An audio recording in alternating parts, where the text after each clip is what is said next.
जी अस्सलाम वालेकुम students. Last lecture में हमने कॉस्ट अकाउंटिंग पे बात या मैनेजमेंट अकाउंटिंग पे बात कंटिन्यू की थी और हमने देखा था कि एक बिज़नेस ऑर्गेनाइजेशन में टोटल कॉस्ट ऑफ प्रोडक्ट या टोटल कॉस्ट ऑफ प्रोडक्शन किस तरह कैलकुलेट की जाती है। ठीक है, इस लेक्चर में हम टोटल कॉस्ट को एक और तरीके से डिफ़ाइन करेंगे और देखेंगे कि इस डेफिनेशन की बेसिस पे टोटल कॉस्ट डिसीजन मेकिंग में कहाँ कहाँ पे यूज़ हो सकती है, किस तरह यूज़ होती है। टोटल कॉस्ट अगर हम एक्सप्रेस कर सकते हैं as direct cost plus indirect cost, तो total cost is also equal to variable cost plus fix cost. हमने पढ़ा था कि कॉस्ट को क्लासिफाई कर सकते हैं for decision making based on how it varies with level of production. अगर चेंज करती है तो उसको हम वेरिएबल कॉस्ट कहते हैं और वो कॉस्ट जो प्रोडक्शन लेवल के साथ फिक्स रहती है उसको हम फिक्स कॉस्ट कहते हैं। इस डेफिनेशन के बेसिस पे हम टोटल कॉस्ट की वैल्यू कॉस्टिंग डेटा यूज़ कर सकते हैं दो तरीके से डिसीजन मेकिंग के टाइम पे। One is through absorption costing and another is through marginal costing. These type of accounting techniques are basically used when business is reporting its cost data for decision making purpose. और ये cost data report किया जाता है financial statements की form में। कौन सी financial statement की form में?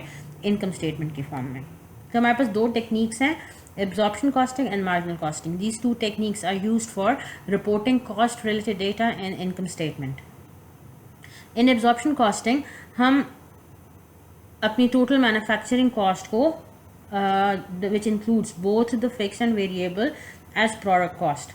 Absorption costing is that technique of reporting cost information in income statement where we treat both the fixed and variable cost as product cost. मतलब हम अपनी इनकम स्टेटमेंट बनाते हैं, उसमें हम cost of goods sold which is basically the product cost हम जब express करते हैं तो इसमें हम इंक्लूड करते हैं both the variable and fix component of production. Variable component कौन सा होता है? Direct material and direct labour. Fix portion कौन सा होता है? ओवरहेड्स होते हैं। ठीक है, तो प्रोडक्ट कॉस्ट अगर हम एब्जॉर्प्शन कॉस्टिंग यूज़ करें रिपोर्टिंग पर्पस के लिए तो product cost will include both the fixed and variable cost.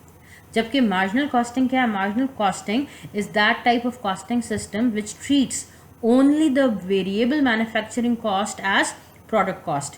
मतलब हम जब मार्जिनल कॉस्टिंग यूज़ करते हैं for reporting purpose income statement बनाने के लिए, कॉस्ट को रिपोर्ट करने के लिए, तो हम product cost which is the cost of goods sold उसमें हम सिर्फ कौन सी कॉस्ट इंक्लूड करते हैं? वेरिएबल कॉस्ट को इंक्लूड करते हैं। मैन्युफैक्चरिंग कॉस्ट और overheads are treated as overall period cost. इसको एक एग्जाम्पल से समझते हैं। यहाँ पे आपको कंपैरिजन के लिए बताया गया है कि एक तरफ एब्जॉर्प्शन कॉस्टिंग की बेसिस पे इनकम स्टेटमेंट बनाई गई है, दूसरी तरफ मार्जिनल कॉस्टिंग की बेसिस पे बनाई गई है। तो एब्जॉर्प्शन कॉस्टिंग सिंपल हम इनकम स्टेटमेंट बनाते हैं जिसमें sales minus cost of goods sold, और कॉस्ट ऑफ गुड्स सोल्ड में क्या होता है? Variable plus fixed manufacturing cost. Goods को बनाने में जितना भी वेरिएबल खर्चा आया, जितना भी फिक्स खर्चा आया है, टोटल करके हमारे पास कॉस्ट ऑफ गुड्स सोल्ड आ जाती है। Sales minus cost of goods sold हमें दे देता है ग्रॉस प्रॉफिट। उसमें से हम माइनस करते हैं तमाम डिफरेंट एक्सपेंसेस को, selling expenses, administrative expenses, other expenses which might include rental expenses, insurance, taxes, जितने भी एक्सपेंसेस हैं उनको माइनस करते हैं। हमारे पास एंड पे नेट प्रॉफिट आ जाता है। पॉजिटिव होगा तो नेट प्रॉफिट आएगा, एंड पे आंसर नेगेटिव आएगा तो नेट लॉस हो जाएगा। ये सिंपल एब्जॉर्प्शन कॉस्टिंग है। इसमें हमने कॉस्ट ऑफ गुड्स सोल्ड में इंक्लूड किया वेरिएबल कंपोनेंट ऑफ कॉस्ट को भी और फिक्स कंपोनेंट ऑफ कॉस्ट को भी। जबकि जो मार्जिनल कॉस्टिंग होती है उसमें हम सिंपल क्या करते हैं, जो कॉस्ट ऑफ गुड्स सोल्ड है उसमें सिर्फ और सिर्फ वेरिएबल कंपोनेंट को पहले माइनस करते हैं, फिक्स्ड वाले तमाम एक्सपेंसेस को हम एक पीरियड कॉस्ट कंसिडर कर लेते हैं। आप अगर राइट साइड ऑफ स्लाइड पे देखो तो ऊपर मार्जिनल कॉस्टिंग की हेडिंग दी हुई है। मार्जिनल कॉस्टिंग में हमारे पास आता है sales minus variable cost of goods sold. अब हमने कॉस्ट ऑफ गुड्स सोल्ड में से जो सिर्फ वेरिएबल कॉस्ट का कंपोनेंट था उसको हमने पहले माइनस किया। तो जब हम sales minus variable cost of goods sold करते हैं तो हमारे पास वैल्यू जो आती है उसको हम कहते हैं this is the product contribution margin. Product contribution margin, इसमें से हम माइनस करते हैं all non manufacturing variable expenses. अब नॉन मैन्युफैक्चरिंग एक्सपेंसेस जो पीरियड कॉस्ट होती हैं उनमें से भी जो वेरिएबल कंपोनेंट होता है, जो वेरिएबल एक्सपेंसेस होते हैं, हम वो एक्सपेंसेस माइनस करते हैं प्रोडक्ट कंट्रीब्यूशन मार्जिन में से पहले। ठीक है, जब हम माइनस कर देते हैं हमारे पास जो आंसर आता है उसको हम कहते हैं टोटल कंट्रीब्यूशन मार्जिन। अगर आप स्लाइड पे देखो तो हमने क्या किया, प्रोडक्ट कंट्रीब्यूशन मार्जिन में से माइनस किया variable non manufacturing expenses which includes variable selling expense हो सकते हैं, वेरिएबल एडमिनिस्ट्रेशन एक्सपेंसेस हो सकते हैं, या अदर वेरिएबल एक्सपेंसेस भी हो सकते हैं। तो जितना भी वेरिएबल एक्सपेंसेस था बिजनेस का, हमने सेल्स में से पहले वो तमाम वेरिएबल एक्सपेंसेस माइनस किए। पहले variable cost of goods sold को माइनस किया, मतलब वेरिएबल मैन्युफैक्चरिंग एक्सपेंसेस को माइनस किया, और उसके बाद हमने वेरिएबल नॉन मैन्युफैक्चरिंग एक्सपेंसेस को माइनस किया। इससे जो हमारे पास आंसर आता है उसे हम कहते हैं this is the total contribution margin of your sales. Total contribution margin आ जाता है। इस टोटल कंट्रीब्यूशन मार्जिन में से माइनस कर लेते हैं हम फिर बाकी तमाम फिक्स्ड एक्सपेंसेस को। फिक्स्ड एक्सपेंसेस मैन्युफैक्चरिंग भी हो सकते हैं, फिक्स्ड एक्सपेंसेस नॉन मैन्युफैक्चरिंग भी हो सकते हैं। पहले सारे वेरिएबल एक्सपेंसेस माइनस किए, फिर उसके बाद हमने तमाम फिक्स्ड एक्सपेंसेस को एक साथ ऑपरेटिंग एक्सपेंसेस या पीरियड एक्सपेंसेस कंसिडर किया है, और फिर टोटल कंट्रीब्यूशन मार्जिन में से हमने तमाम फिक्स एक्सपेंसेस को 1 by 1 माइनस कर देना है। इससे जो आंसर आ जाएगा दैट विल बी इधर आर नेट प्रॉफिट और नेट लॉस। दोनों मेथड से आप देखो तो आपके पास नेट प्रॉफिट या नेट लॉस की वैल्यू सेम आएगी, बस सिर्फ और सिर्फ रिपोर्टिंग का डिफरेंस है, इनकम स्टेटमेंट बनाने का डिफरेंस है, trading and profit and loss account बनाने का डिफरेंस है, सिर्फ दोनों में किस तरह से आप डेटा को शेयर कर रहे हो, सिर्फ वो डिफरेंस है। एक एब्जॉर्प्शन कॉस्टिंग में आपने तमाम फिक्स्ड एंड मैन्युफैक्चरिंग कॉस्ट को एक साथ कंबाइन करके रिपोर्ट किया, जबकि जब मार्जिनल कॉस्टिंग यूज़ करते हैं तो वहाँ पे आप पहले वेरिएबल कॉस्ट को अलग मेंशन करते हो, माइनस करते हो, ताकि बिजनेस का कंट्रीब्यूशन मार्जिन पता चल जाए, और फिर तमाम फिक्स एक्सपेंसेस को बाद में माइनस करते हो। आई होप यहाँ तक बात क्लियर होगी। इसको हम एक एग्जाम्पल से आगे और एक्सप्लेन करते हैं। A company started in its business in 2005. The following information was available for January to March 2005 for the company that produced a single product. इसकी सेलिंग प्राइस पर यूनिट है $100, direct material use for production purpose per unit है $20, direct labour cost per unit है $10, fixed factory overheads per month हैं 30,000, variable factory overhead per unit है $5, fixed selling overheads हैं 1000 and variable selling overheads per unit है $4. Budgeted activity was expected to be 1000 units each month of month production, and sales for each month were as follows. Budgeted production her month की थी 1000 units, और जो sales थी वो थी जो given है नीचे टेबल में आप देखो तो यूनिट सोल्ड हर मंथ का दिया हुआ है। जनवरी में 1000 सोल्ड हुए थे, 1000 प्रोड्यूस हुए थे, फरवरी में 800 सोल्ड हुए, 1000 प्रोड्यूस हुए, मार्च में 1100 सेल हुए और 900 की प्रोडक्शन की गई। हाँ, तो बात समझ में आती है। अब हम हमारी रिक्वायरमेंट क्या है, we need to prepare absorption and marginal costing statement for 3 months। पहले हम देखते हैं एब्जॉर्प्शन कॉस्टिंग। एब्जॉर्प्शन कॉस्टिंग में था sales minus cost of goods sold. तब हमने cost sales minus cost of goods sold किया। कॉस्ट ऑफ गुड्स सोल्ड हम किस तरह से ये कैलकुलेट कर सकते हैं,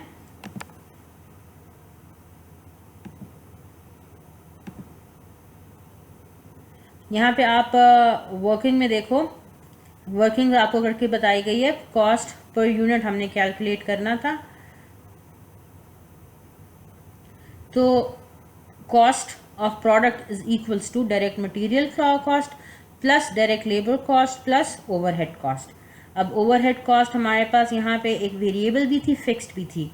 वेरिएबल डायरेक्ट मटेरियल हमें $20 क्वेश्चन में गिवन था, direct labour $10 per unit given था, वेरिएबल फैक्ट्री ओवरहेड $5 गिवन था हमने, और फिक्स फैक्ट्री ओवरहेड जो थे वो हमें 30,000 पर मंथ के दिए हुए थे।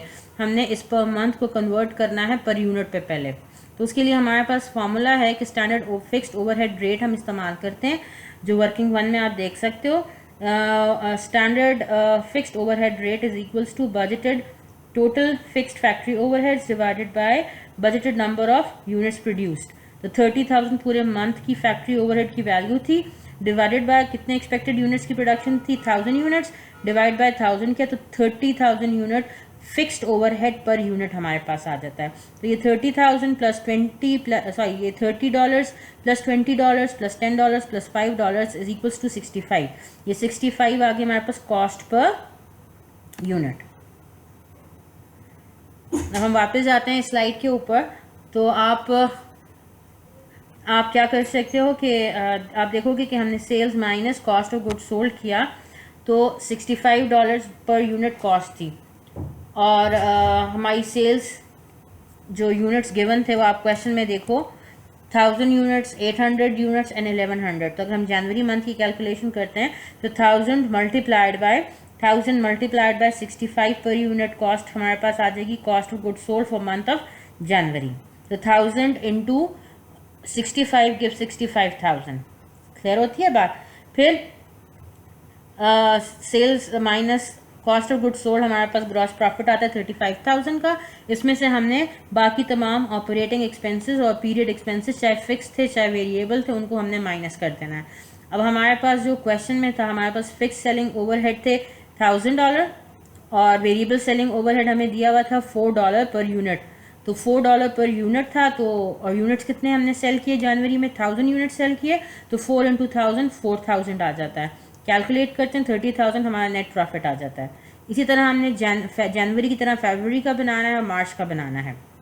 क्लियर होती है बात। अब यहाँ पे आप देखो तो आपके पास एक वैल्यू आ रही है एडजस्टमेंट फॉर अंडर और over absorption of factory overhead. ये क्या चीज़ है बेसिकली,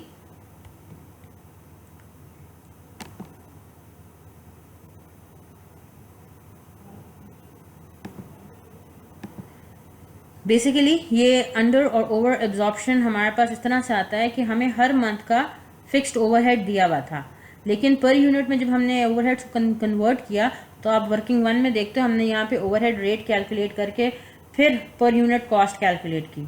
ठीक है, तो ये जो ओवरहेड रेट है ये कैलकुलेट किया था budgeted fix cost divide by number of unit से 30,000 डिवाइड बाय 1000, 30 यूनिट्स पर $30 पर यूनिट आ गया था। ठीक है ना।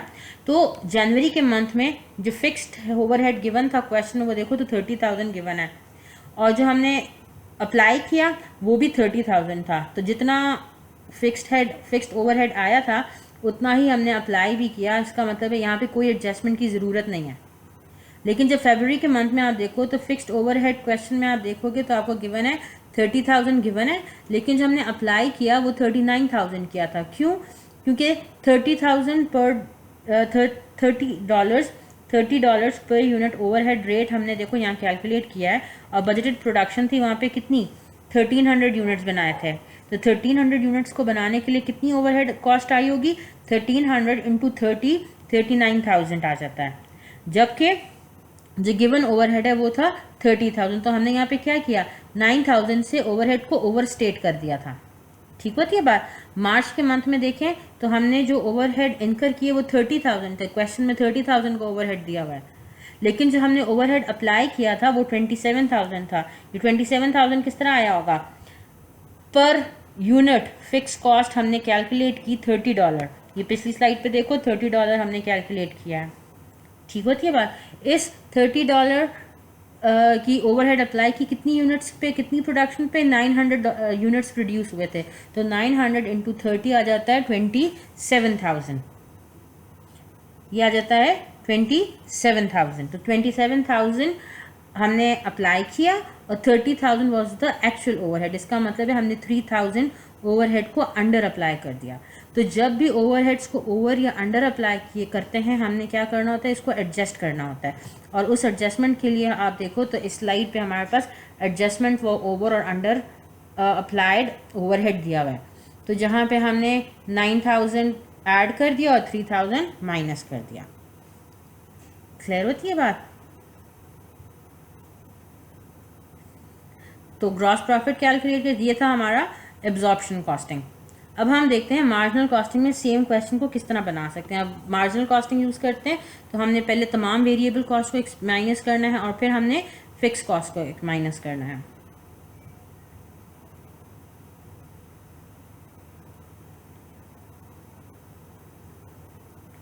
Variable cost sales minus variable cost of good sold. अब यहाँ पे सिर्फ आएगी क्या, जो वेरिएबल पोर्शन ऑफ कॉस्ट था, direct material per unit, labour cost per unit and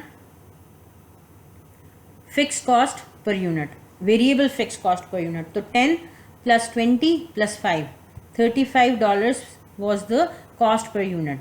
तो 35,000 इंटू 1000, 35,000 इंटू 1300, एंड 35,000 इंटू 900। ये लास्ट वाली कैलकुलेशन थोड़ी सी ज़रा मार्च कुछ सही नहीं है, कैलकुलेट नहीं हुई भी सही, इसको देख लें बाद में आप। Minus sales minus variable cost किया तो प्रोडक्ट कंट्रीब्यूशन मार्जिन आ गया 65,000। इसमें से हमने वेरिएबल सेलिंग ओवरहेड को माइनस किया तो हमारे पास टोटल कंट्रीब्यूशन मार्जिन आ गया। इस टोटल कंट्रीब्यूशन मार्जिन में से तमाम फिक्स्ड एक्सपेंसेस को माइनस किया, फिक्स्ड ओवरहेड, फैक्ट्री ओवरहेड को भी माइनस किया और फिक्स सेलिंग एक्सपेंसेस को भी माइनस किया तो 30,000। अब देखो दोनों केसेस में आपके पास नेट प्रॉफिट की वैल्यू सेम थी, सिर्फ डिफरेंस क्या है किस तरीके से आपने डेटा को रिपोर्ट किया है।